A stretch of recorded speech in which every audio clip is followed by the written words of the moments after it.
makapal siya.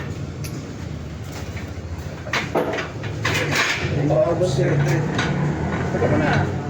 Okay. Meron bang grip sa ilalim? Meron, ano? Nasa ilalim na po. Okay. So, ang gagawin natin is lalagyan nyo ng kasi pag kumagat yung ngipin yan, pag nakita na asesor, anong ginawa mo? Kinagat mo. Okay, so hahanap tayo ng pang 50 dito.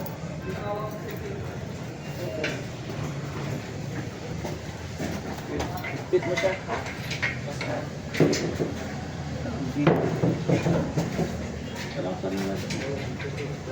Sinari lang ito na alam rin siya. Hindi na ko hindi. Nakatrade ko lang. Okay, so asan yung pipe cutter natin? Ilan yung pipe cutter natin? Trading.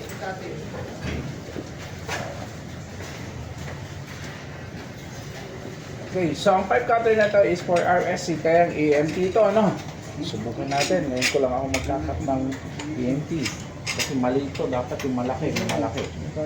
Okay, so malaki. Yan. Yan na lang, na. Isang higpit. Tapos sa ikot. Okay, isang higpit ulit. Ikot. Higpit. Ikot ulit.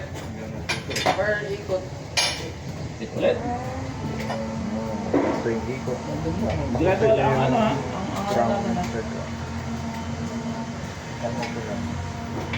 Maganda po yan sa pantay, no? Kasi yung lagan.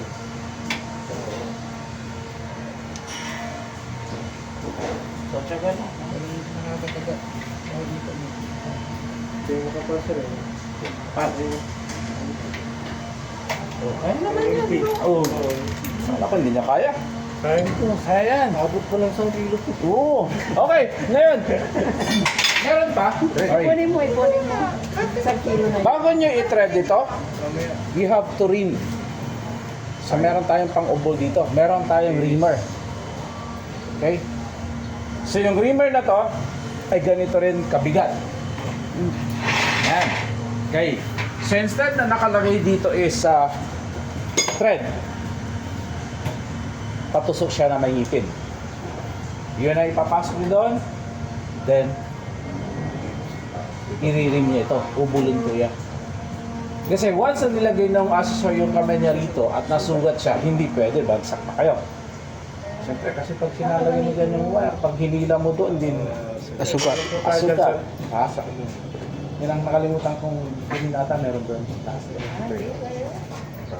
Para makita nyo kung paano gagawin. Sir, reamer ka mo. Reamer. Thread reamer. Malaki yun, malaki yun. Susugatin niya yun. Yung wire. Yan, may ratchet din yan. Papasok mo yan. Reamer. So, reamer yan. Talagang ubuluntutan, no? Yan. Okay. So, subukan nyo rin ilagay sa